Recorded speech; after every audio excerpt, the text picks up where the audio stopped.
화면을 보시면서 신앙 고백하겠습니다. 나는 전능하신 아버지의 하나님 천지의 창조를 믿습니다. 나는 그의 유일한 아들을 우리 예수 그리스도를 믿습니다.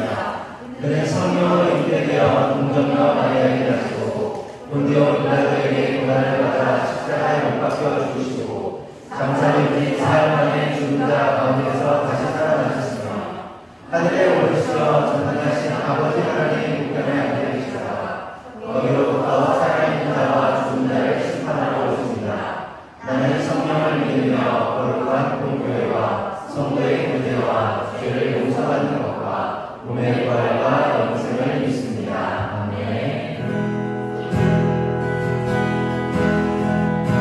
우리 찬양하겠습니다. 세상을 누리고 세상을 누리고 사랑 들으며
감사하게 기도할 때 하나님, 우리가 고백한 것처럼 나는 오직 주님 한 분만을 바랍니다. 내가 주님의 기쁨이 되기를 원합니다. 하나님, 나의 삶을 볼 때, 나의 언행을 볼 때, 나의 생각을 볼 때 하나님의 기쁨이 되지 아니하고 하나님의 근심이 되지 않았는가 생각해 보게 됩니다. 하나님, 이 시간 엎드리며 회개하며 나아갑니다. 하나님, 이 시간 겸손한 마음으로 주님 앞에 나아가기를 원합니다. 하나님, 이 시간 우리의 마음을 새롭게 하여 주시고 하나님, 오직 주님의 기쁨이 되길 원한다고 나의 생각과 나의 말과 나의 모든 행동이 주님 안에서 주님의 기쁨 되길 원한다고 다같이 주여 주여 하고 기도하겠습니다. 주여. 하나님 아버지 감사합니다. 교회로 향하는 저희의 발걸음을 지켜주시고 예배의 자리를 지킬 수 있도록 인도하여 주신 하나님 감사합니다. 하나님 아버지, 저희의 삶에 늘 하나님을 향한 찬양이 넘치게 하옵소서. 감사가 넘치게 하옵소서. 기쁨과 사랑이 넘치게 하여 주시옵소서. 매 주일 말씀을 통해 저희를 바른 길로 인도하시는 하나님, 저희에게 듣는 귀와 지혜를 주시고 하나님의 마음을 깨달아 알게 하여 주시옵소서. 저희의 삶의 전 영역이 하나님 보시기에 좋은 모습으로 변화되게 하옵소서.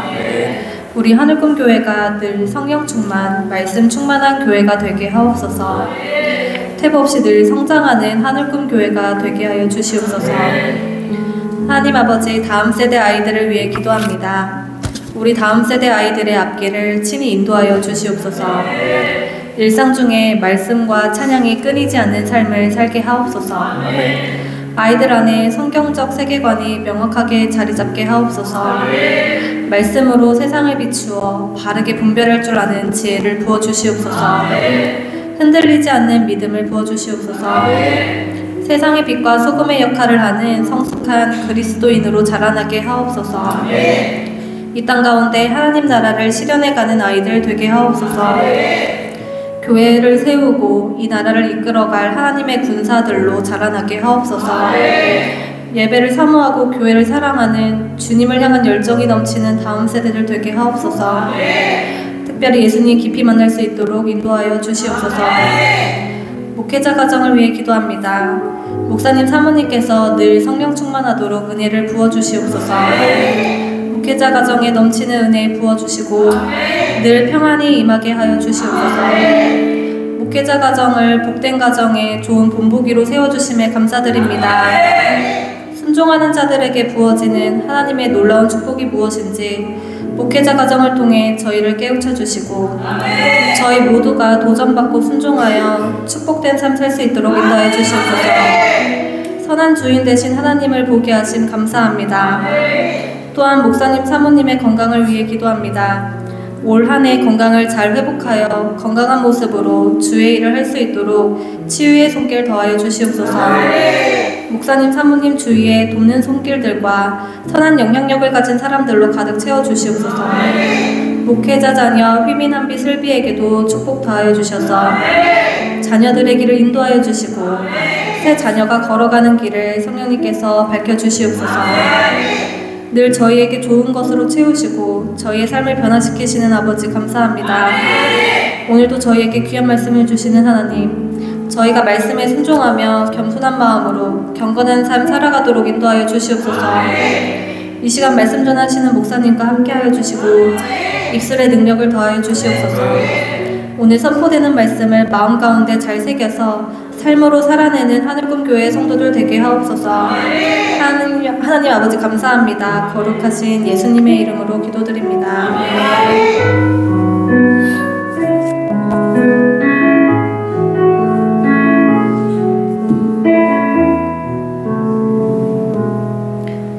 교독문 7번, 시편 13편 교독하시겠습니다. 여호와여, 어느 때까지니이까 나를 영원히 잊으시나이까. 나의 영혼이 번민하고 종일토록 마음에 근심하기를 어느 때까지 하오며 여호와 내 하나님이여, 나를 생각하사 응답하시고 나의 눈을 밝히소서. 두렵건대 나의 원수가 이르기를 내가 그를 이겼다 할까 하오며 나는 오직 주의 사랑을 의지하여 싸우니 내가 여호와를 찬송하리니 이는 주께서 내게 은덕을 베푸심이로다. 아멘. 말씀은 마태복음 1장 18절에서 25절 말씀 제가 대신 봉독하여 드리겠습니다. 예수 그리스도의 나심은 이러하니라. 그의 어머니 마리아가 요셉과 약혼하고 동거하기 전에 성령으로 잉태된 것이 나타났더니 그의 남편 요셉은 의로운 사람이라 그를 드러내지 아니하고 가만히 끊고자 하여 이 일을 생각할 때에 주의 사자가 현몽하여 이르되 다윗의 자손 요셉아 내 아내 마리아 데려오기를 무서워하지 말라. 그에게 잉태된 자는 성령으로 된 것이라. 아들을 낳으리니 이름을 예수라 하라. 이는 그가 자기 백성을 그들의 죄에서 구원할 자이심이라 하니라. 이 모든 일이 된 것은 주께서 선지자로 하신 말씀을 이루려 하심이니 이르시되 보라 처녀가 잉태하여 아들을 낳을 것이요 그의 이름은 임마누엘이라 하리라 하셨으니 이를 번역한즉 하나님이 우리와 함께 계시다 함이라. 요셉이 잠에서 깨어 일어나 주의 사자의 분부대로 행하여 그의 아내를 데려왔으나 아들을 낳기까지 동침하지 아니하더니 낳음에 이름을 예수라 하니라. 아멘. 목사님 나오셔서 그 이름 예수라는 제목으로 말씀 나눠주시겠습니다. 네, 우리 옆에 분하고 인사합시다. 사랑합니다. 축복합니다. 우리 애기들이 왔어요? 우리 다 같이 이렇게 보면서 사랑한다 이렇게 한번 할까요? 다 같이 시작. 사랑해. 사랑해. 애기 보면 사랑해. 이름이 뭐니 너? 지은? 지우? 지유. 그 옆에는? 서은이. 서은아 안녕? 쑥스러워가지고. 나도 이거 사랑 하트 받고 싶다. 손 들어봐 빨리. 손 들어. 그래. 우리 이한비다 같이 사랑해 이렇게 한번 해봅시다. 사랑해. 왜 안 해 다? 다 같이 해보세요. 시작. 사랑해. 그래요. 또 사랑을 받아야 할 사람도 누가 있나? 누구? 우리 유영석 집사님 사랑받아야 돼요? 다 같이 사랑해. 아이고. 우리 또 레보나 뱃속에도 애기 있으니까 다 같이 사랑해. 그래. 나 또 받고 싶다. 사랑이 부족하다. 사랑의 배터리가 채워져야 된다. 빨리 손들어 빨리. 우리 누구야? 갑자기 우리 승윤이도 그렇고 누구야 우리 왜 갑자기 이름 생각 안 나나 또 유담이다. 나 왜 이러는 몰라. 다 같이 승윤이하고 유담한테 사랑해. 우리 유담이 그렇지. 우리 장로님한테도 한번 할까요? 사랑해요. 권사님한테 사랑해. 그러면 또 우리 권사님들이 또 우리 집사님들이 서운하니까 사랑해요 권사님들 집사님들. 네. 그래요. 좋습니다. 사랑이 넘칩니다. 오늘은 그 이름 예수라는 제목으로 말씀을 나누도록 하겠습니다. 마태복음 1장 16절을 보면 이렇게 얘기하세요. 다 같이 한번 읽어볼까요? 마태복음 1장 16절 야곱은 다 같이 시작.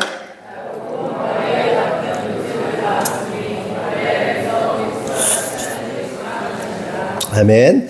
야곱은 마리아의 남편 요셉을 낳았고 마리아에게서 그리스도라 칭하는 예수가 나셨다라고 기록합니다. 글의 내용을 보면요. 누구한테 방점이 딱 찍혀 있습니까? 누가 주인공이죠? 누구를 통해서 막 나가는 거잖아요. 마리아죠, 마리아. 그러니까 마리아한테 방점이 있습니다. 고로 이것이 의미하는 것은 지난주에 나눈 것처럼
그렇지만 이게 사실은 대등한 관계라고 보면서도 한편에서는요, 이게 조금 이상한 거예요. 우리나라도 그렇잖아요. 우리나라가 여러분들이 성이 있잖아요, 다. 그쵸? 성이 다 있단 말이에요. 성이 있는데 그 누구 성을 따르죠? 아버지의 성을 따른단 말이에요. 아버지의 혈통을 따릅니다. 그래서 어머니하고 아버지가 있을 때 사실은 우리가 뭐 이거를 뭐 높다 낮다 말할 수 없지만 그냥 전반적인 흐름이 부계 사회이기 때문에 부계로부터 아버지의 이름을 받고 아버지의 그 혈통을 따르는 것이 일반적이라고 할 수 있습니다. 그래서 혈통적으로 보면 이게 이렇게 기울죠. 기우는 거예요. 근데 요즘은 그거를 이렇게 무너뜨리겠다. 그거 원치 않는다. 그래서 엄마 성 하나, 아빠 성 하나 따르는 사람들도 있기는 하지만 이스라엘이 그래요. 부계를 따라요. 우리나라도 부계를 따른단 말이에요. 그런데 마태복음에서는요, 요셉과 마리아의 계보를 각각의 의미 이해되셨죠? 그러니까 정상적인 거라면 아버지 이름으로 계속 가는 게 맞잖아요. 그렇죠? 그렇게 기록돼 있잖아요. 근데 갑자기 마리아가 딱 떠요. 그리고 아브라함과 요셉과 다윗과 이 계보를요, 지난주 얘기한 것처럼 뚝 끊어버리는 것처럼 끊어버리고 마리아라는 인물을 통해서 예수님이 탄생한다고 기록하고 있는 거예요. 하지만 마리아를 우리가 강조한다고 해서 요셉을 부정해서는 안 된다는 겁니다. 그렇다면 생각해 볼 것은 예수님께서 마리아의 계보를 잇고 또한 요셉의 계보를 잇는다는 것이 무엇을 의미하는가 하는 겁니다. 설명을 드리면 예수님의 아버지 요셉은 누구의 후손입니까? 다윗 왕의 후손입니다. 근데 다윗은 야곱의 12아들 가운데 누구의 후손이죠? 다윗이 누구의 혈통이죠? 유다. 그래서 예수님을 유다의 사자라고 말하고, 그렇죠? 유다의 후손입니다. 그런데 여기서 우리가 주목할 사실은 야곱이 죽기 전에 자식들에게 매우 중요한 한 가지 예언을 해요. 자식들이 쫙 있는데 유다에 대해서 앞으로 이러한 일들이 너의 족속 가운데, 너의 가문 가운데 일어나게 될 거야라는 어마어마한, 우리가 그냥 읽고 지나가면 별거 아닌 것 같은데 어마어마한 유언을 합니다. 그 예수님에게까지 이어지거든요. 그게 뭐냐? 그 예언의 내용이 유다 지파에서 왕이 나올 거야. 내 아들들 가운데 유다 지파에게서 왕이 난다는 엄청난 예언을 합니다. 관련해서 창세기 49장 8절에서 10절을 보면, 제가 보냈나요? 있어요. 다 같이 한번 읽어보겠습니다. 시작.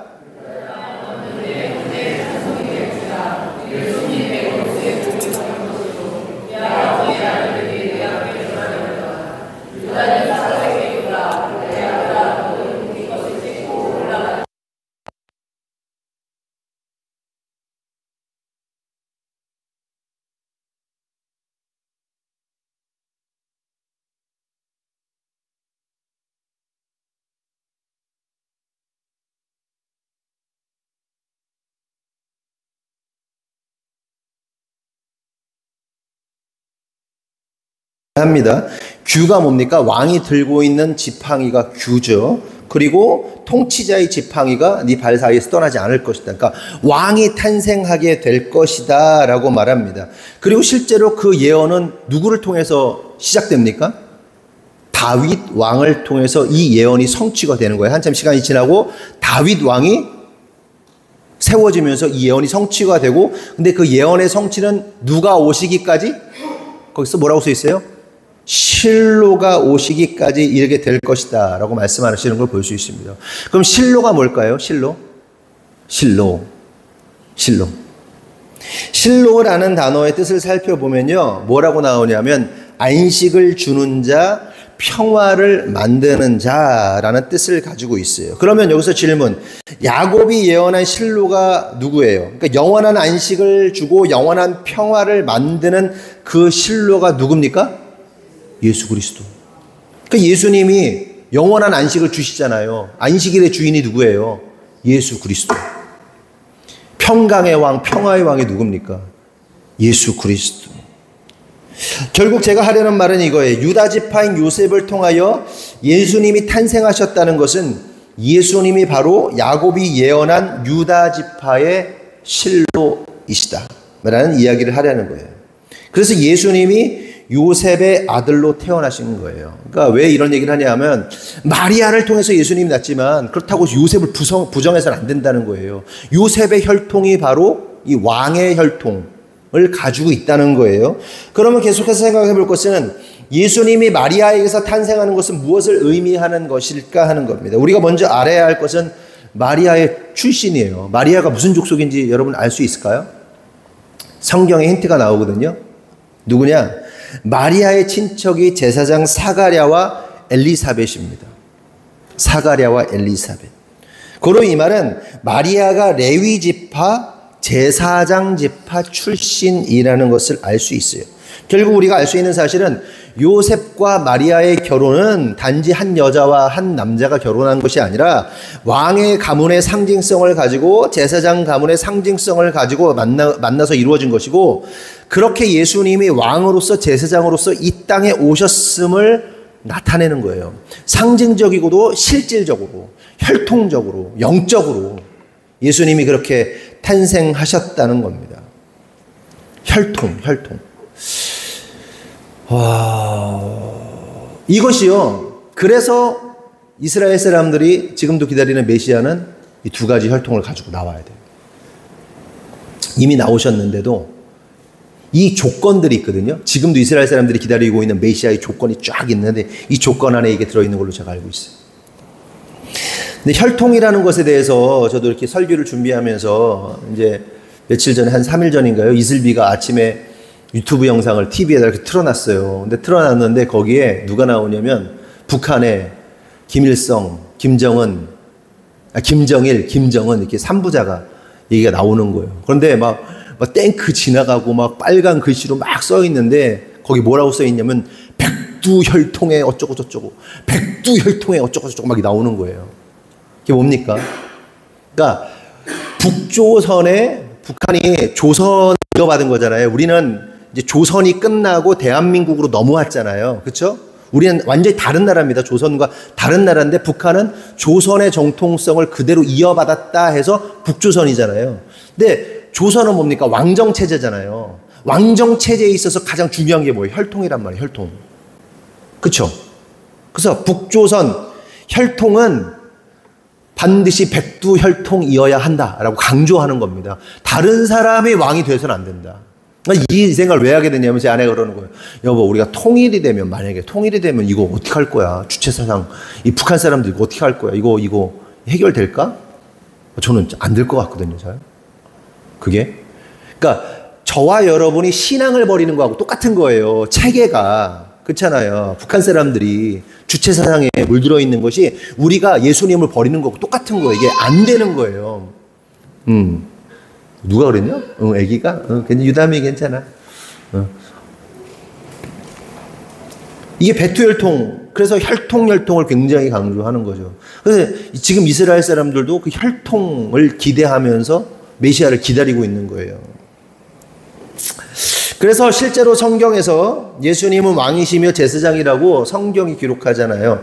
관련해서 히브리서 7장 17절을 보면 뭐라고 말합니까?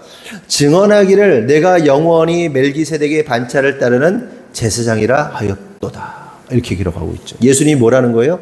왕이면서 제사장이라는 거예요. 여기 왕이라는 얘기가 안 나오는데요? 아니요, 나와요. 제가 설명을 해드리면 예수님을 멜기세덱의 반차를 따르는 영원한 제사장이라고 기록하는데 창세기 14장 18절을 보면요. 그 멜기세덱이 누군가 하면 살렘의 왕이며 이렇게 나와요. 14장 18절. 살렘의 왕이며 지극히 높은 하나님의 제사장이다. 이렇게 기록하고 있어요. 멜기세덱이 누구다? 왕이며 지극히 높으신 하나님의 제사장이라고 표현합니다. 그러니까 그는 왕이면서 동시에 제사장이란 말이죠. 그리고 예수님이 멜기세덱의 반차를 따른다는 말은 예수님의 왕의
오늘날에도 예수가 너무 많잖아요. 그렇죠? 예수를 자기가 자칭 예수가 많잖아요.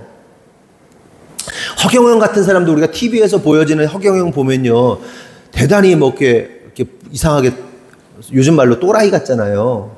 그런데 그 사람이 가지고 있는 엄청난 영적인 카리스마가 있는 거 아시죠? 그거 따라다니는 사람들이 바보가 아니에요. 그 사람들이요, 그 영적인 경험들을 하고 그 허경영을 메시아로, 예수로 따르는 거란 말이죠. 그러니까 예수님 당시에도 메시아가 많았어요. 그러다가 쿠데타 일으켰다 죽고, 쿠데타 역사를 보면 그런 일들이 많거든요. 근데 그 가운데 가장 유명한 한 사람이라고 인식하고 분석하는 사람들이 굉장히 많습니다. 하지만 예수님은 그런 분이 아니세요. 유다로부터 예언되고 그 태초부터 계셨던, 그러니까 예수님 자신이 인간의 역사와 하나님의 역사 속에서 완벽한 계획하심 가운데 이 땅에 오셔서 영원한 왕으로, 영원한 제사장으로 오신 분이심을 우리가 깨달아야 되는 거예요. 믿으시면 아멘 하세요. 네? 그리고 예수님을 경험한 자들은 이러한 사실이 믿어질 수밖에 없죠. 예수님을 알면 진짜 예수님이 영원한 왕이시구나. 그래서 인생 가운데 예수님이 영원한 왕이시고 제사장이라는 사실을 인정하기 때문에 어떻게 살아요? 제사장이 뭐 하는 거예요? 백성들의 죄를 대신 가져가서 하나님 앞에서 회개하는 자, 대신 죄를 뒤집어 쓰는 자가 뭐예요? 제사장이에요. 다른 사람의 죄를 나의 죄로 여기는 거, 제사장. 그래서 예수님이 저와 여러분의 모든 죄를 뒤집어 쓰시고 죽으신 거죠. 죄값은 치러야 되니까. 누군가는 치러야 되니까. 그리고 영원한 왕이시란 말이에요. 통치하시는 분이시란 말이에요.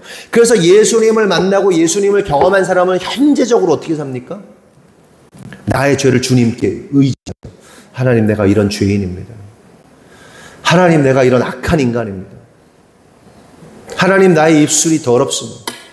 나의 행동이 더럽습니다. 나의 손이, 나의 눈이, 나의 귀가 주님 앞에 악합니다. 라면서 예수님을 의지해요. 그리고 그 예수님을 경험한 사람들은 어떻게 한다? 예수님의 통치를 받습니다. 주님의 통치를 받아요. 주님이 말씀하심에 그 말씀 앞에서 말씀을 경외함으로 따르고 순종하는 삶을 살게 되는 거예요. 믿으십니까? 혹시 이러한 사실이 믿어지지 않는 분이 있을 수도 있어요. 그럼 구하십시오.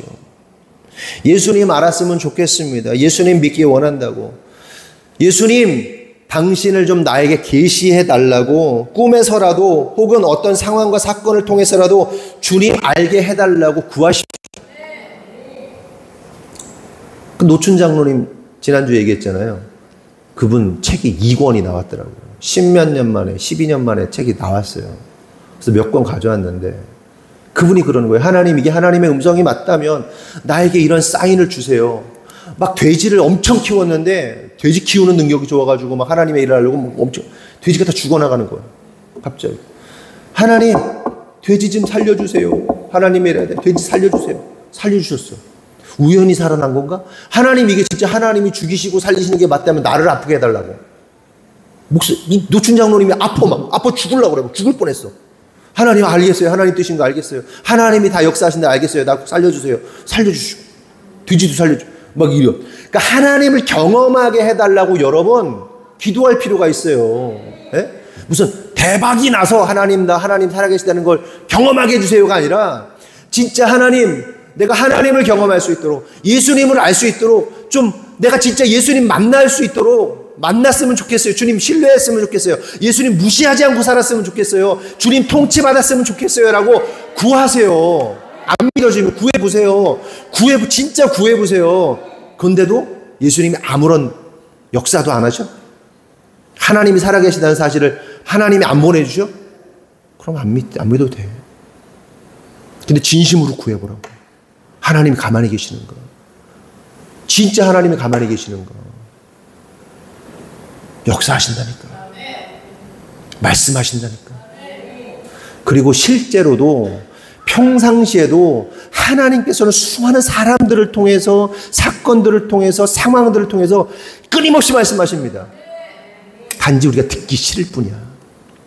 단지 듣기 싫어. 외면하고 싶을 뿐이야.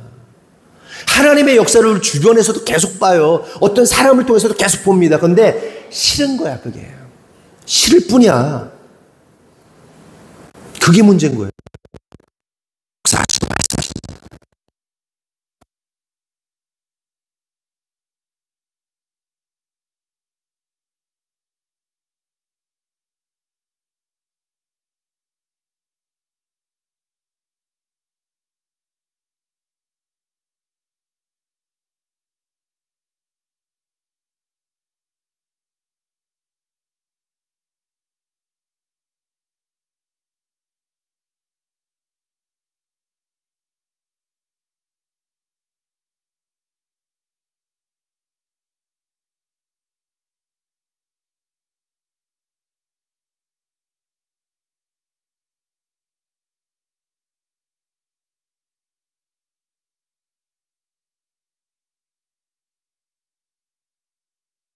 확률은 뭐예요?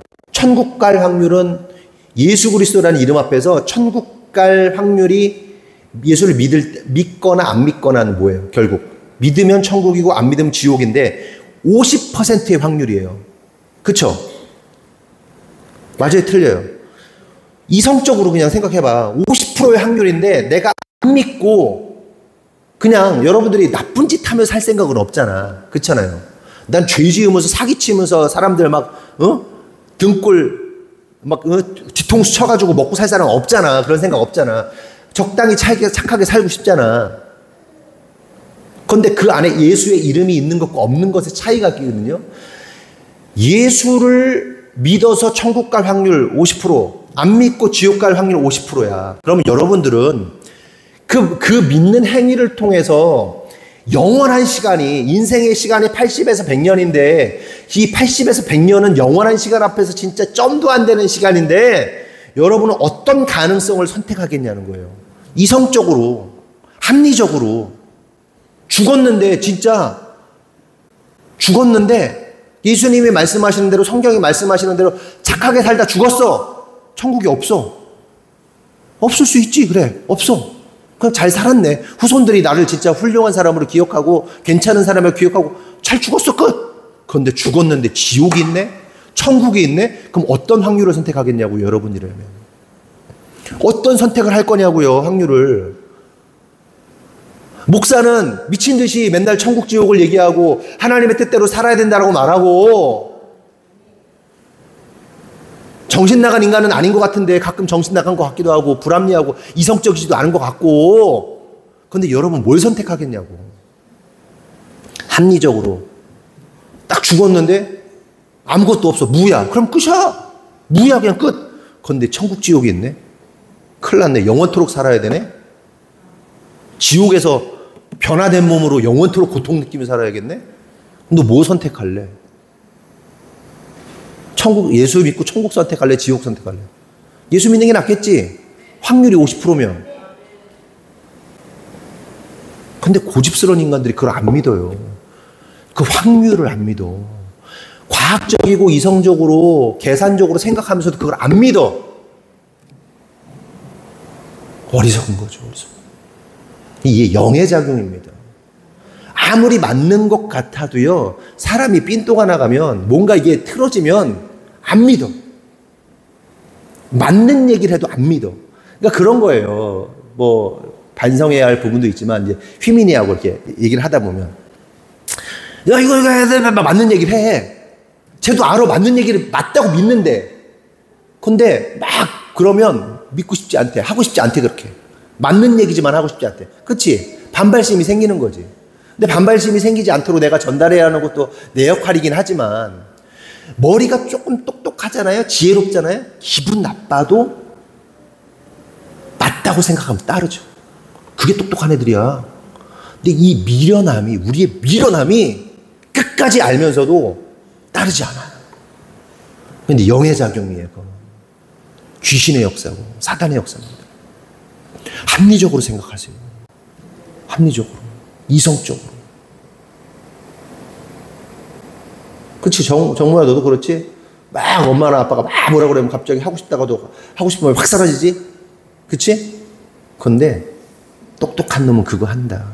그래서 최근에 이게 뭐 장광하고 그 아들 나오는 거 보신 분 있어요? 장광? 배우 장광하고 아들하고, 아들이 30살인데 독립도 안 하고 거기 아빠 밑에 가지고 이렇게 들러붙어가지고, 아빠는 나한테 이랬잖아, 나한테 이랬잖아, 아빠는 나한테 상처 줬잖아, 말로 이렇게 했잖아, 막 강압적으로 했잖아. 아빠, 야, 댄스를 배워라, 춤을 배워라, 연기자를 하려면 이것도 미리 해야 되는데, 야, 이거 해, 뭐 해, 뭐. 아빠가 강압적으로 얘기해가지고 막. 그랬더니 주변 사람들이 그러는 거야. 그 매형이, 야, 너 그래, 네 마음 안다. 근데 너 이제 독립해야 되지 않겠냐? 아빠 밑에서 돈 받아 먹고 살면서 왜 아빠 말을 안 듣냐? 그 의사 누굽니까? 그 의사? 함익병이 와가지고 막 푹 찌르지. 아, 그래, 네 마음 다 안다. 푹 찌르고. 함익병이 아빠의 모습도 보여주면서 그 푹 찌르면서, 너 그러면 안 된다. 근데 여기서 똑똑한 놈들은 어떻게 해요? 딱 인식하고, 맞구나. 기분 나쁜 게 중요한 게 아니에요. 기분이 중요한 게 아니에요. 감정이 중요한 게 아니에요.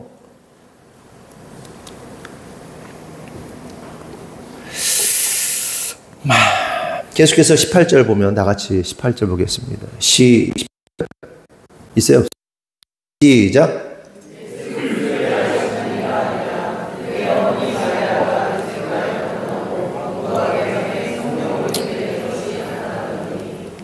여기서 우리가 마리아의 믿음을 좀 볼 필요가 있는데요. 마리아는 요셉과 정혼한 상태였죠. 정혼했단 말은 법적으로, 정식으로 부부가 됐다는 것을 의미합니다. 다만 정혼을 하고 1년 후에 결혼식을 합니다. 그런데 그 1년의 기간 동안에 여자가 어디 있어야 되냐면 친정에 가 있어야 돼요.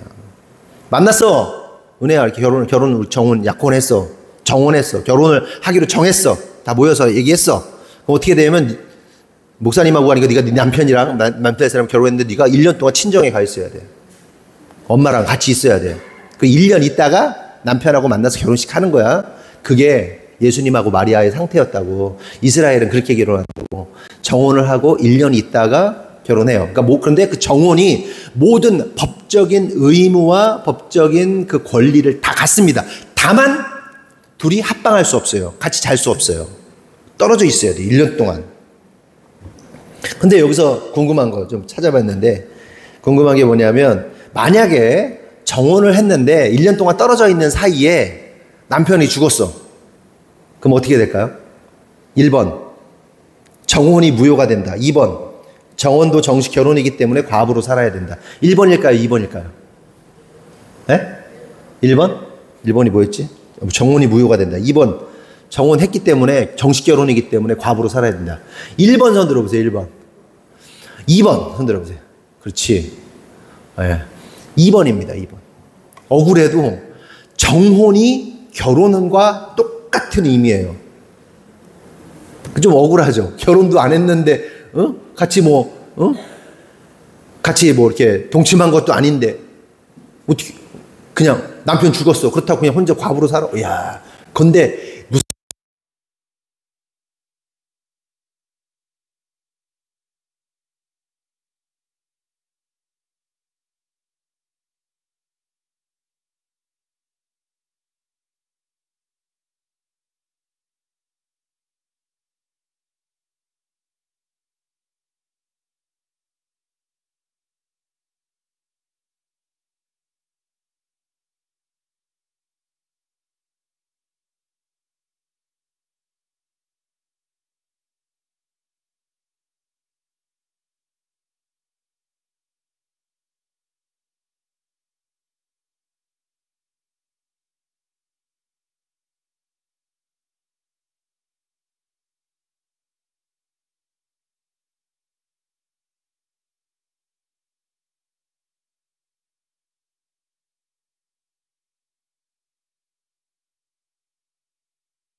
하나님의 보내심을 받아 갈릴리 나사렛이란 동네에 가서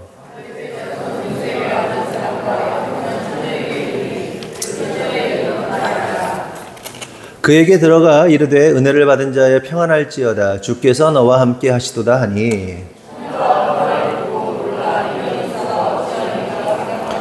천사가 이르되 마리아여 무서워하지 말라. 내가 하나님께 은혜를 입었느니라. 그가 큰 자가 되고 지극히 높으신 이의 아들이라 일컬어질 것이요 주 하나님께서 그 조상 다윗의 왕위를 그에게 주시리니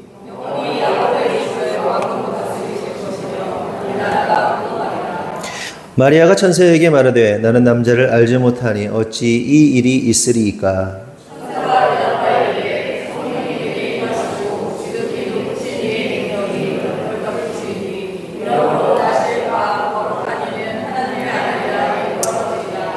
보라 내 친족 엘리사벳도 늙어서 아들을 배었느니라. 본래 임신하지 못한다고 알려진 이가 이미 6달이 되었나니. 다같이 마리아가 이르되 주의 여정이오니 말씀대로 내게 이루어지이다 하매 천사가 떠나가. 읽은 말씀을 간단하게 정리를 하면 천사가 마리아에게 말하죠. 네가 다윗의 왕위를 이을 영원한 왕 예수를 낳을 것이다. 그러자 마리아가 뭐래요? 남자 알지 못하는데요 어떻게 애를 낳습니까? 그러자 천사가 성령이 내게 임하여 아들을 낳을 것이다. 내 친족 늙은 그 엘리사벳도 아이 가졌다. 이에 마리아가 하나님의 말씀은 능하지 못함이 없다면서 주의 여종이오니 말씀대로 이루어지기를 원한다고 고백하는 걸 볼 수 있습니다. 여러분 이 마리아의 고백은요 한마디로 현재와 미래적으로 자신에게 일어날 모든 일에 대하여 믿음으로 받아들이겠다는 거예요. 현재적으로 일어날 일, 이 일 때문에 임신 때문에 현재적으로 일어날 일, 앞으로 일어날 일 모든 거 내가 받아내겠다는 겁니다. 그러니까 마리아가 생명을 거는 고백을 하고 있는 거예요. 목숨 건 고백하고 있는 겁니다. 왜냐하면 말씀 그대로라면 어떻게 되는 거죠? 마리아가 부정한 여인이 되죠. 돌에 맞아 죽어야 되는 거예요. 돌에 맞아 죽어야 할 운명을 그대로 받아내겠다라고 말하고 있는 겁니다. 관련해서 신명기 22장 20절 21절 보면 그 일이 참되어 그 처녀에게 처녀의 표적이 없거든 그 처녀를 그의 아버지 집 문에서 끌어내고 그 성읍 사람들이 그를 돌로 쳐 죽일지니 이는 그의 아버지 집에서 창기의 행동을 하여 이스라엘 중에서 악을 행하였습니다. 너는 이와 같이 하여 너희 가운데 악을 제할지니라. 처녀의 표적. 그러니까 임신을 했으니 처녀의 표적이 당연히 없는 거죠. 그러니까 마리아에게 적용해 보면 마리아가 처녀의 표적이 없기 때문에 임신했기 때문에 돌에 맞아 죽어야 하는 운명에 놓여지게 되었다는 거예요. 근데 놀라운 사실이 뭐예요? 마리아가 돌에 맞아 죽을 것을 각오하면서 자신의 임신을 받아들이고 순종하였다는 겁니다. 여기서 깨달아야 할 사실은 참 신앙은 항상 자신의 생명을 담보로 한다는 거예요. 그리고 하나님께서 말씀하시면 그 말씀하심 앞에서 자기가 앞으로 당하게 될 모든 것들을 받아내고 감내하는 것, 그리고 목숨을 걸고 받아내고 감내하는 것이 참 신앙이라는 겁니다. 그래서 참 신앙은 항상 자신의 생명을 담보로 합니다. 그래서 말씀에 순종하는 그 결정이 때론 나를 위태롭게 만들고 때론 엄청난 손해를 보게 만들고 때론 힘겹게 한다 하여도 예수님을 만난 자들, 성령님이 내주하시는 성도는 주님의 뜻에 순종하게 된다. 이것이 참 하나님 앞에 반응하는 진실된 성도의 모습이다. 그렇죠? 생명을 담보로 합니다. 항상 믿음의 행위는. 내가 그 결정을 할 때 내가 어려워질 수도 있고 우리 가족들이 굶을 수도 있고 내가 그 결정을 할 때 굉장히 재정적으로 어려워질 수도 있고 내가 그 결정을 할 때 고달플 수도 있고 뭐 제가 계속 얘기하지만 그 노춘 장로님이란 분을 뭐 신격화하고 싶은 게 아니에요. 하나님께서 네 간을 떼줘라. 생 간이에요. 그냥 누가 그냥 TV 보다가 갑자기 마음을 주셔가지고 네 간을 주어라 라고 했을 때 그걸 그 아내가 그 자식들이 그거를 허락하겠냐고요. 그렇게 결정을 하니까 사모님이 애들이 막 말리고 그러니까 사모님이 야 너의 아버지는 하나님께서 주신 마음대로 하는 분이야. 그러니까 그 믿음으로 받아들이고 잘 그렇게 하도록 해라. 간을 생 간을 잘라서 주는 거예요. 누군지도 모르는 사람한테. 죽어서 준 게 아니고 죽을 때 준 게 아니에요. 신장을 또 떼주라는 거예요, 하나님이. 그래서 생 신장을 그냥 떼서 줘요, 그냥.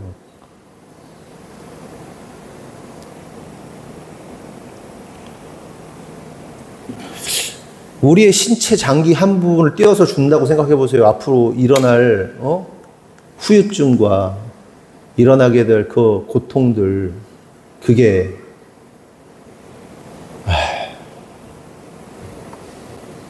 그 장로님 동생도 장로님이신데 그분은 그 시설들, 장애인들과 그 노인들 막 버려진 죽어가는 그 사형수들, 뭡니까, 병원, 그 감옥에서 건강을 잃어가지고 버려진 사람들 데려다가 막 사역하는데 그들을 섬길 데가 없으니까 그 동생 장로님이 자기의 모든 막 재산을 끌어다가 막 그거를 막 세워주고 나서 막 그게 이제 돈이 나올 때가 있었는데 그게 이제 무산되고 자기가 갖고 있던 땅을 이게 팔기로 해서 담보대출을 받고 뭐 이렇게 했는데 이거 아파트가 개발된다고 그러는데 무산이 되고 그래서 빚더미 끌어안고 그럼에도 불구하고 막 그 사랑으로 그거를 막 세우고,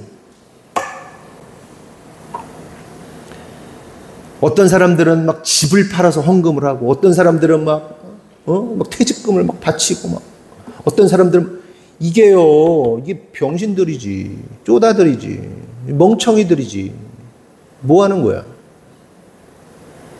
참신앙은요, 생명을 담보로 할 수밖에 없어요. 이성적이지 않지, 멍청이들이지.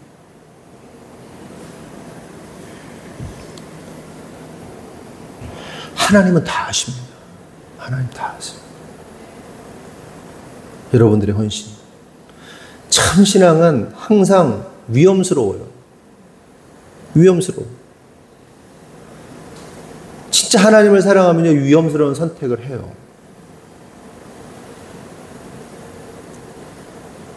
저나 제 아내가 막 때로는 막 성도들의 막 이런 모습, 저 성도는 막 이렇게 할 수도 있어. 그런데도요, 끝까지 하나님 앞에서 충성 헌신하는 그 모습을 보면요, 하나님께서 여러분들의 그 믿음의 고백들을 견디질 못하세요, 하나님께서. 진짜로.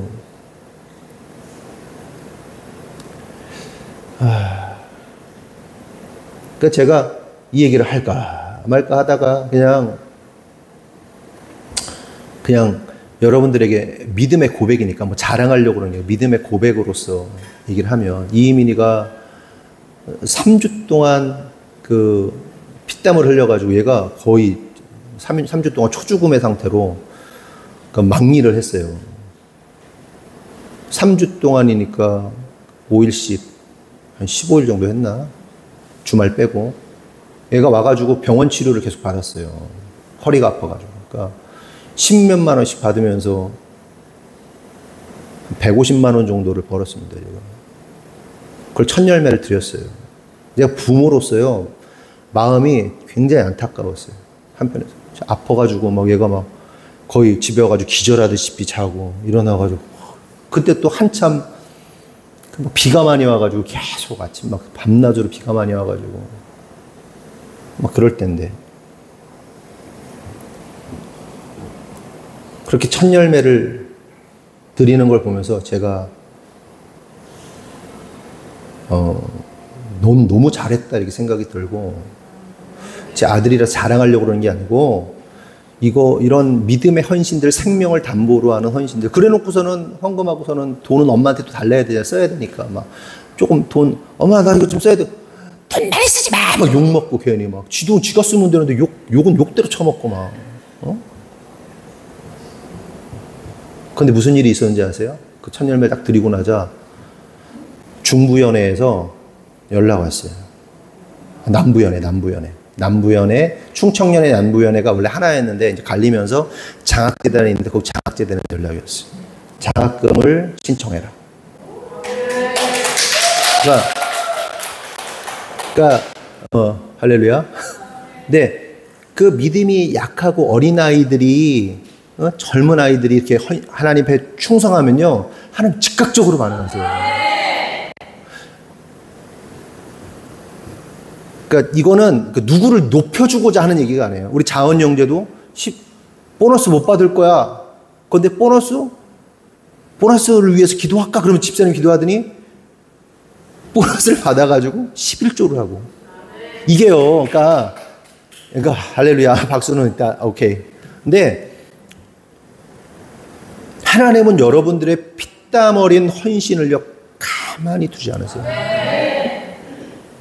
반드시 보상해요. 믿음이 약하면, 어리면, 신앙생활 지 얼마 안 되면, 그러면 즉각적으로 반응해 주시고, 또 성장하면 그 성장한 사람의 수준에 맞게 또 역사하세요. 크게 역사하세요.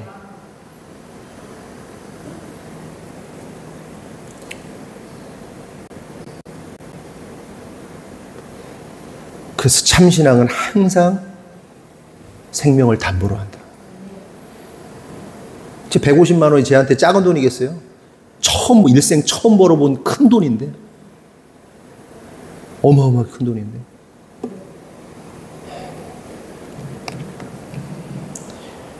이게 하나님 앞에서 반응하는 진실된 성도의 모습이다. 그러나 반대로 하나님을 알지 못하는, 혹은 신앙이 좋은 것처럼 포장하지만 정말 하나님과의 친밀함에서 멀어진 자들은 절대로 손해보는 짓을 하지 않습니다. 시간과 물질과 이익 앞에서 손해보지 않습니다. 더더군다나 생명 걸지 않습니다. 그리고 결정적 순간에 돌아서고 회피합니다. 그 하나님의 말씀 앞에서 결단이 필요한 순간에 믿음이 작동하지 않고 이성과 계산이 작동합니다. 그러면서 나중에는 생명을 걸고 헌신하고 순종하는 믿음으로 따르는 자들을 바보처럼 여기기도 합니다. 근데 이게 나의 모습이 아닌가 우리가 살펴봐야 돼요. 목사인 제 자신부터 겸손하게 제가 말씀드리는 거예요. 그러니까 제 자신부터, 나부터 내가 혹시 그런 자가 아닌가, 내가 그런 자가 아닌가, 타인을 향하여 그런 마음을 갖고 있지 않은가, 내가 선하지 않은 마음 갖고 있지 않은가. 다 한 사람 한 사람마다 그거 생각해야 돼요. 가져가야 돼요. 이 말씀 가져가시고 겸손해져야 돼요. 내가 참신앙 돼야겠구나. 마리아가 모든 것을 걸어서 그렇게 고백하고 있는 것처럼 내가 당하게 될 그 고통, 아픔, 슬픔 다 감내하고 그렇게 믿음으로 고백할 수 있는 사람이 됐으면 좋겠다.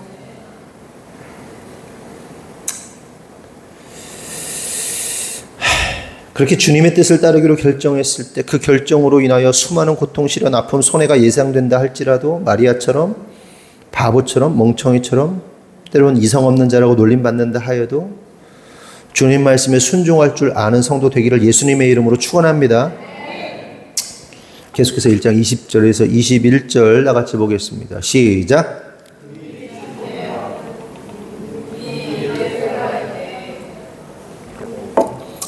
이 일을 생각할 때야. 시작. 이 일을 생각할 때에 주의 사자가 한번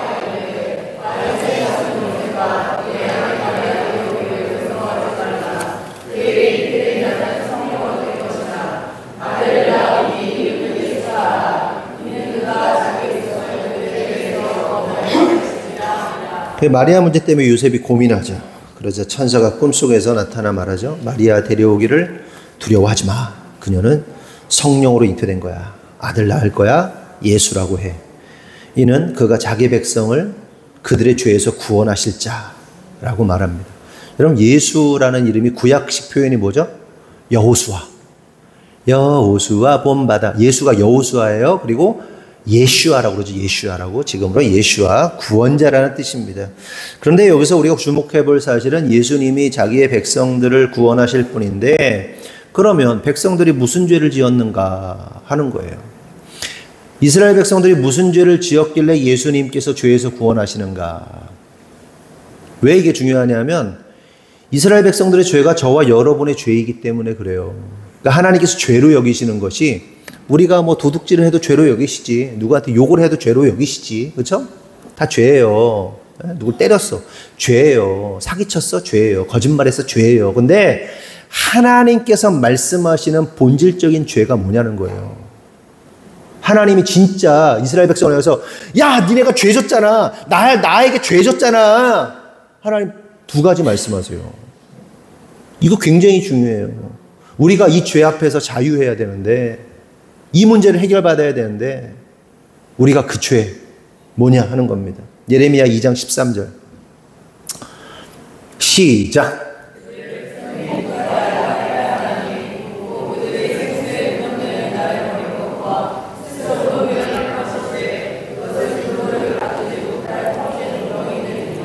백성의 죄 두 가지, 하나는 생수의 근원되는 나를 버린 것, 다른 하나는 스스로 웅덩이를 판 것. 풀어서 말하면 우리 인간들에게 생명을 주시는 분은 오직 하나님 한 분이신데 인간들이 하나님이 주신 생명을 헌시짝처럼 버렸다. 또한 스스로 땅을 파서 웅덩이를 만들었다. 그러니까 하나님으로부터 공급받아 살지 않고 자신의 힘과 노력으로 생명 삼았다. 더 쉽게 말하면, 좀 리얼하게 말하면 우리의 인생 가운데 하나님을 쌩까고 하나님 없는 것처럼 무시하면서 자기의 힘과 노력으로 살았다는 것을 의미하는 거예요. 그런데 여기서 중요한 거, 자기의 힘과 노력으로 판 웅덩이가 어떤 상태다? 물을 가두지 못하는 터진 웅덩이 같다. 우리말로 하면 물을 가두지 못하는 밑 빠진 독과 같다. 아무리 모으고 모아도 줄줄 샌다. 여러분, 신앙인들은요, 우리가 같이 신앙생활을, 신앙인 중에는요, 두 부류로 나눠요. 어떤 부류,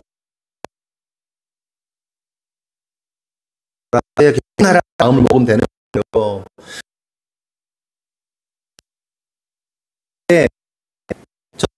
저로서 교회에서 세워가지고 신앙인이 하고 막 그런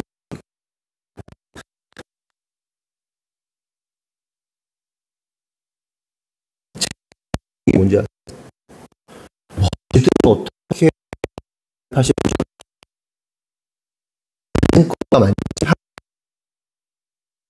네, 같이 지금 박현진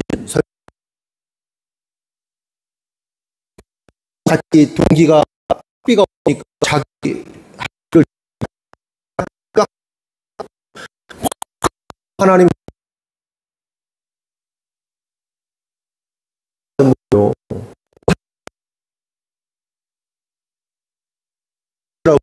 한 동생들인데 저런 공급 하나 아니 그래서 아니 속에 좀 알아요. 그래서 뭐 삐뚤어지고 또 없어요. 왜 많이 다르다고 충격. 그 아이들 배워. 근데 이렇게 장단하고 막 연습 타고 맨날 집에 트라이 시린스가 부인이잖아. 부인생 그러니까 다 타고 그 뒤에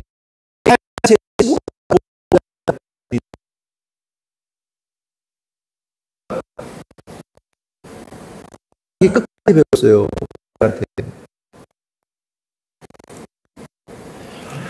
신앙인들 가운데는요, 두 부류로 나눠요. 이거는요, 우리가 이 부류로 넘어가야 돼. 내가 이쪽에 있으면 넘어가야 돼. 뭐냐? 하나님의 공급하심, 하나님의 도우심, 하나님의 역사하심을 경험하며 사는 성도가 있고요. 그냥 지 힘으로 사는 성도가 있어요. 하나님이 역사하셔서, 와, 하나님이 인도하셨구나, 하나님이 역사하셨구나, 이걸 막 경험하는 사람이 있고, 그냥, 그랬나? 그래. 지 힘으로 사는 사람이 있다니까요. 자기 힘으로 사는 사람은요, 하나님의 공급하심과 하나님의 역사하심을 갈망해야 돼요. 구해야 돼요. 그냥 그렇게 살면 안 돼. 넘어와야 돼.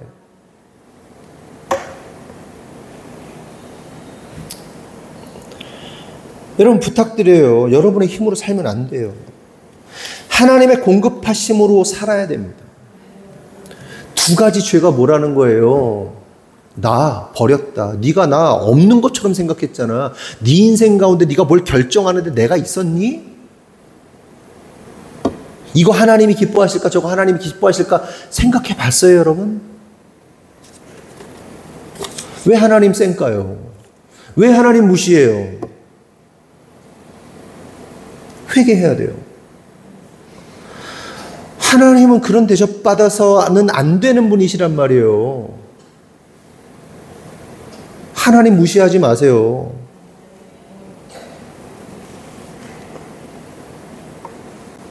그리고 하나님의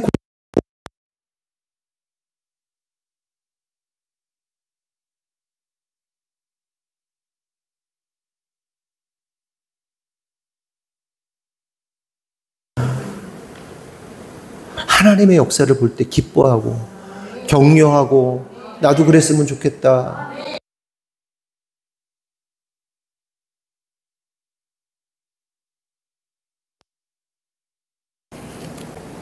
이것이 바로 생수의 근원 되시는 하나님을 인정하는 성도.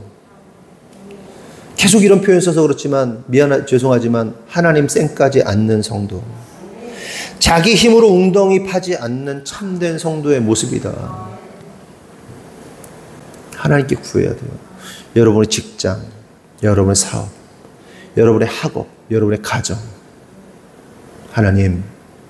하나님의 공급하심으로 우리 가정이 살아가기를 원합니다. 하나님의 공급하심으로 우리의 사업이 세워지기 원합니다. 하나님의 공급하심으로 우리의 자녀들이 잘 되기를 원합니다. 하나님의 공급하심으로 내가 살아가기 원합니다라고 구해야 돼요. 하나님의 손길을 느껴야 돼요. 근데 하나님이 여러분 공급 안 하실까요? 공급하세요. 손길 주세요. 근데 두 가지야. 알아차리질 못해. 알아차리지 못해. 알아차렸는데도 부정해. 자녀들 키워보면 그렇잖아요. 내가 막 이렇게 도움을 주고 막 애를 막 땅 파서 하는 것도 아니고 막 진짜 피고름 짜가지고 애들 막 키우고 가르치는데 그 자식들 가운데 어떤 자식은 고마워요, 감사해요 하는 자식이 있고, 어떤 자식은 당연한 거 아니야? 아니면 어떤 자식은 삔또가 나간 자식은 뭐 하는 거예요? 무시하는 거. 부모 무시하는 자녀가 있죠. 어떤 태도를 보일 거예요? 기뻐하고 감사하세요. 기뻐하고 감사하면요, 이 자식한테 막 더해주고 싶어서 난리가 나는 겁니다. 네? 요즘에 이한비한테 돈이 어마어마하게 들어가요. 혀 잘랐죠. 막 레슨 선생님이 그냥 에너지가 넘치셔가지고 막 원래 막 한 달치 해야 될 거를 막 일주일에 한 번 해야 할 걸 막 그냥 막 두 번, 세 번 막 해가지고 막 하죠. 막 서울 간다고 그러지. 막 서울 가가지고 병원 갔다가 뭐 교정해야 된다지. 뭐 발이 틀어져가지고 발을 교정해야 된다지. 그러니까 돈이 진짜 미친 듯이 들어갑니다. 그런데요, 우리가요, 기쁨으로 해요. 왜 그런지 아세요? 얘가 되게 열심히 하려고 해요.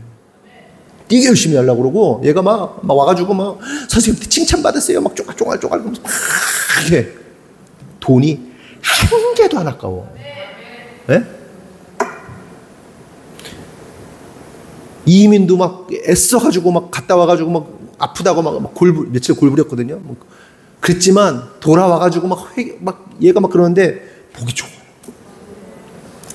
여러분, 우리가 하나님 앞에서 기쁨으로 반응하잖아요. 하나님은 아끼지 않으세요.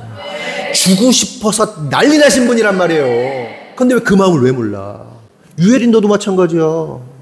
엄마 아빠한테 기쁨이 되기 위해서 애쓰고 노력하고 그래. 그럼 막 쏟아지는 거야, 공급이. 부모가 뭐 조금 하나님도 주셔. 예? 주신다니까? 즉각적으로 주신다니까? 장학재단에서 연락 온다니까? 다 마찬가지예요. 믿음으로 반응해 보세요. 우리 안에 견고한 진들을 깨쳐 보세요. 하나님이 주고 싶어서 막 이러고 있는데 우리가 거부한다니까. 뭐요? 막 이러고 있다니까. 제가 오늘 정말 진심으로, 정말 여러분 사랑하는 마음으로 하는 얘기예요. 진심으로. 그 비밀을 알았으면 좋겠어요. 이 비밀을. 근데 이 비밀을 몰라.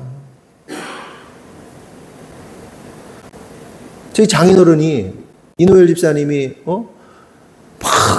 제 아내가 막 공부하고 그럴 때 막 열심히 막 할 때 기쁨으로 하셨을 거 아니에요. 그 시골에서 농사 지면서. 아빠 컴퓨터 사줘. 왜 했다가 막 며칠 있다가 갑자기 컴퓨터가 딱 와 있고, 나 피아노 치고 싶어. 며칠 있다 막 하고 간 다음에 며칠 있다 피아노 딱 와 있고, 아빠는 중국 가게 유학 가게 돈 툭 집어 던지면서 갔다 오라고 그러고 막. 자식들이 잘하면, 성도들이 하나님 앞에서 잘하면 하나님은 여러분들에게 막 한없이 끝없이 부어주세요. 믿으셔야 돼요. 믿으셔야 돼요. 마음을 돌이키세요. 뭐 헌금을 엄청 하라 뭐 이런 얘기가 아니에요. 마음을 하나님께 아주 예쁘게 바꾸세요. 그리고 저나 제 아내한테도 마음을 예쁘게 가지시고 성도들한테도 예쁘게 가지세요. 마음을. 그럼 막 서로가 서로를 향해서 막 쏟아지는 겁니다. 그런데 하잖아요. 막혀. 다 막혀. 막혀. 끊겨. 제가 아까 잠깐 얘기했지만 이희민이가 그 갔다 오고 나서 막 너무 힘들어가지고 일주일 막 디프레스 돼가지고 막 얘가 막 갑자기 뭐라고 그러죠 그거를? 금쪽이가 된 거예요. 일주일 동안. 그래가지고 무슨 결정했는지 아세요 저희가? 그냥 자식과 부모의 연을 끊자. 네 힘으로 살아라. 내가 너 대학 갈 때 등록비까지는 줄지 모르겠는데 그냥 네가 적당히 여기서 우리 서로 관계 정리하고 그냥 살아라고 마음의 결정을 저하고 제 아내하고 했어요. 쉽지 않겠지만 저는 그게 잘 안 되는데 제 아내는 그게 되는 사람이에요. 그리고서는 불러다가 야 이렇게 반응했으면 좋겠어. 이렇게 해야 돼. 근데 왜 뭐 때문에 얘가 막 하여튼 복잡한 거야. 군대도 가야 되고 막 학교 다닐 때는 친구들하고 잘 이렇게 했는데 집에서 막 이러고 있고 막 3주 동안 뒤어지게 일을 했는데 막 그냥 몸은 막 허리는 아프고 막 이게 온갖 막 그냥 온갖 짜증과 막 더위와 막 이게 다 해가지고 일주일 동안 금쪽이 짓을 하는데 미쳐버리겠더라고. 그래서 저희는 끊어버리겠다는 결정을 하게 됐어요. 진짜로. 저는 안 돼도요 제 아내는 돼요. 왜냐 그 스트레스를 받으면요 제 아내가 죽어요. 이게 핑 오면서 끝나는 거예요. 우리는 가정이. 그래서 제 아내를 살려야 하기 때문에 제가 끊기로 결정을 한 거예요. 저희 건강 상태가 그 정도예요. 조금만 하면요 갑니다. 스트레스 받으면. 하나님도 그래요. 하나님도. 그러고 싶어서 그럴까요? 아니에요. 그게 아니에요. 하나님은 여러분들이 하나님과 친밀해지게 됩니다. 자식들이 막 싸우면요 부모가 지옥이에요. 성도 간에 서로 불편하잖아요. 지옥이에요. 그걸 보고 있는 목사는 사모는. 그리고 제가 가장 많이 지금 전쟁하고 있는 게 뭔지 아세요? 영적 전쟁하고 있는 게 저나 제 아내도 시험 들거든요. 엄청 시험 들거든요. 영적 전쟁이 뭐냐 하면 오해하게 하는 영에게 계속 시험당하고 있어요. 성도를 볼 때 오해하게 해요. 자꾸 미쳐버릴 것 같아요. 성도를 잘 보지 못하고 막 오해해 막 난리도 아닙니다. 미워하게 만들고 마음을 계속 다 바르죠. 그럴 마음이 없어. 상대도 없고 나도 없어. 근데 자꾸 오해시키는 거야. 자꾸. 오늘 하나님께서 말씀하신 줄 믿습니다. 제가 하는 얘기가 아니고 하나님께서 하시는 말씀인 줄 믿어요. 우리가요 마음을 새롭게 했으면 좋겠어요. 오해하지 않았으면 좋겠고요. 삐뚤어진 마음 갖지 않았으면 좋겠어요.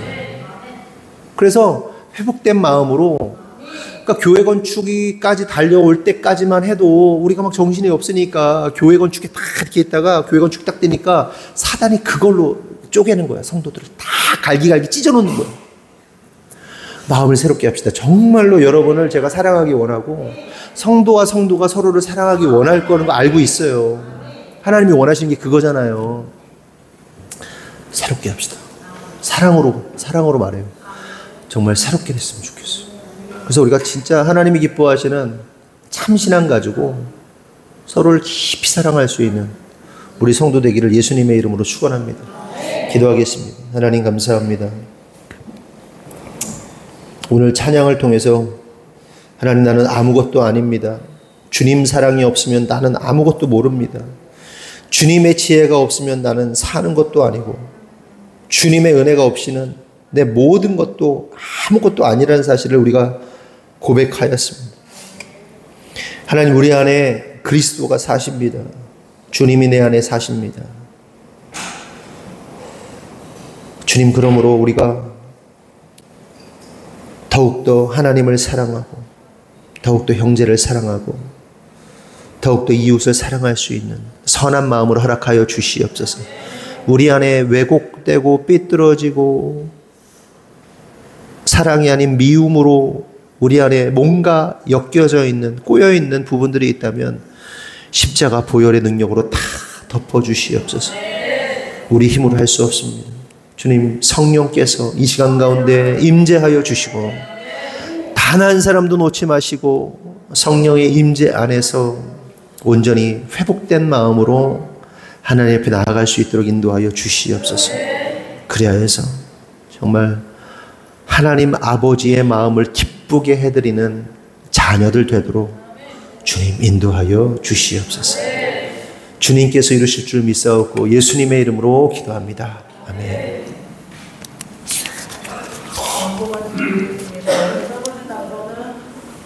네. 헌금 빨리 가져오세요. 그냥 올려놓고 가져오세요. 네. 오늘 유진이가 안 왔어? 휴가 갔나? 네. 헌금.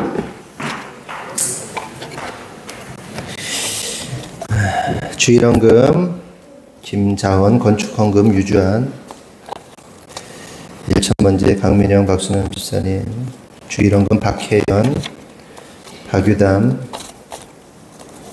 박혜린, 강민영, 박순환, 현시온, 1,000번째 현시온, 주일헌금 현인환, 김은정, 그리고 강경모, 정순예 집사님, 강성규 집사님, 이미연 집사님, 강함 어린이, 강준호,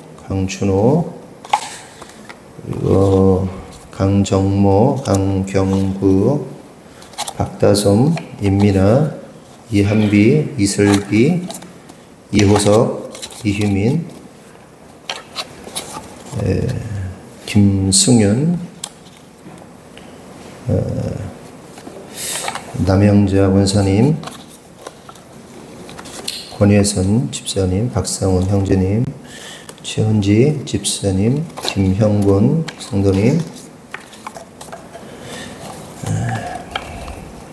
이대준 장로님, 1,000번째 이대준 남영자 권사님, 구제헌금 남영자 권사님, 감사헌금 박상훈 권혜선 집사님, 감사헌금 현인환 김은정 집사님, 유경석 집사님, 감사헌금 하늘꿈교회 천열매 휘민이가 20살의 생애 천열매를 하게 하심을 감사합니다. 휘민이가 하늘꿈교회 다음 세대 아이들의 훌륭한 믿음의 선배로 계속해서 잘 세워지게 하옵소서. 정순예 집사님, 강성규 이미연 집사님, 주님 사랑하는 자녀 되게 하옵소서. 이슬비, 내딛는 걸음걸음 믿음의 발걸음 되게 하시고 하나님의 이끄심 날마다 경험하는 인생 되게 하옵소서. 이한비, 주님을 뜨겁게 사랑하며 날마다 주님을 갈망하는 삶 살아가게 하옵소서. 임민아 사모님, 부모의 신앙을 뛰어넘어 믿음의 명문 가문을 세워가는 지혜자 되게 하옵소서. 이휘민, 범사에 감사합니다. 제가 드렸고요. 선교헌금 현인환 김은정 집사님, 속효헌금 꿈속, 주일헌금 윤영수 집사님, 유영준, 유경종, 심상희, 지성숙 권사님, 유천원 집사님, 유경숙 집사님, 그 다음에 성미헌금 강준호, 감사헌금 주님 감사합니다. 지성숙 권사님, 어린이 부헌금 지성숙 권사님, 11조 현인원 집사님, 남영자 권사님, 이대준 장로님, 유혜린 학생, 어린이 부예불 남영자 권사님, 감사헌금 주님의 은혜 감사합니다. 이대준 남영자 권사님, 11조 이미연 집사님, 조경미 집사님, 유하영 학생. 다 같이 기도하겠습니다. 하나님 감사합니다. 우리 성도들이 주님 앞에 예물을 드립니다. 정말 주님 사랑하여서, 정말 주님 감사하여서 주님 앞에 드립니다. 주님의 은혜가 너무나도 커서 다른 표현을 할 수 없을 정도로 주님 은혜 감사하여 드렸습니다. 간절히 기도하오니 주님의 은혜가 그 가정과 사업과 직장 가운데 하나님 넘치게 하여 주시옵소서. 또한 주님을 사랑하는 자녀 되기 원한다고 기도했습니다. 정말 주님 더욱더 사랑하고 끊임없이 사랑하고 마리아처럼 생명을 들여 사랑하는 아이 되도록 주님 축복하시고 인도하여 주시옵소서. 또한 자신이 아니라 성도 믿음의 세대를 위해서 대신하여 감사 기도 드렸습니다. 하나님, 기도처럼 우리 교회 모든 다음 세대 아이들이 정말 믿음의 훌륭한 믿음을 가진 자들, 세상이 감당할 수 없는 믿음을 가진 자들, 세상의 관점 앞에서 무릎 꿇지 않고 정말 세상을 굴복시키는 믿음으로 살아가는 믿음의 거성들이 하나님 많이 나올 수 있도록 주님 축복하여 주시옵소서. 또한 부모의 신앙을 뛰어넘는 명문, 믿음의 가문을 세우기 원한다. 지혜자 되기 원한다고 기도하였습니다. 믿음대로 될지어다. 정말 주님을 뜨겁게 사랑하며 날마다 주님 갈망하는 삶 살기 원한다고 기도하였습니다. 우리 모든 성도들이 주님을 뜨겁게 사랑하고 주님 날마다 갈망하는 삶 살아서 하나님 보실 때 하늘꿈교회 성도들 하나님이 정말 축복하시고 싶으셔서 어찌할 바 모르는 그런 하늘꿈교회 성도 되도록 축복하여 주시옵소서.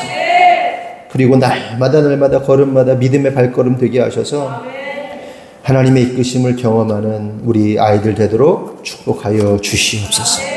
주님, 미처 구하지 못한 것 참 많지만 하나님 믿음으로 반응하는 자들에게, 그렇게 하나님 사모하고 믿음으로 반응하는 자들에게 반드시 역사하셔서 하나님의 살아계심을 경험하게 하여 주시옵소서. 주님께서 이루실 줄 믿사옵고 예수님의 이름으로 기도합니다. 아멘. 다 같이 일어나겠습니다. 파송의 말씀 구호 준비. 더 높은, 더 깊은. 아멘. 기도하겠습니다. 하나님 감사합니다. 오늘 말씀을 통해서 깨달은 것처럼 우리 성도들이 주님 앞에 마리아처럼 믿음으로 세워질 수 있도록 인도하여 주시옵소서. 예수님은 그냥 우연히 세워진 인간이 아니라 왕이시며 제사장으로서 영원한 왕으로, 영원한 통치자로, 영원한 제사장으로 오셨음을 믿음으로 고백하오니 우리가 예수님 닮아가는 삶 살 수 있도록 인도하여 주시옵소서. 그래서 우리 하늘꿈교회 성도들이 정말 믿음으로만 세워지는, 하나님이 이뻐하시는 그런 생명을 거는 신앙인들 되도록 주장하여 주시옵소서. 지금은 우리 구주 예수 그리스도의 은혜와 하나님 아버지의 무한하신 사랑과 성령님의 감화감동 내주 역사하심이 오늘 주님의 뜻대로 살기로 결정한 모든 성도들 위해 지금으로부터 영원토록 함께 하시기를 간절히 축원하옵나이다. 아멘.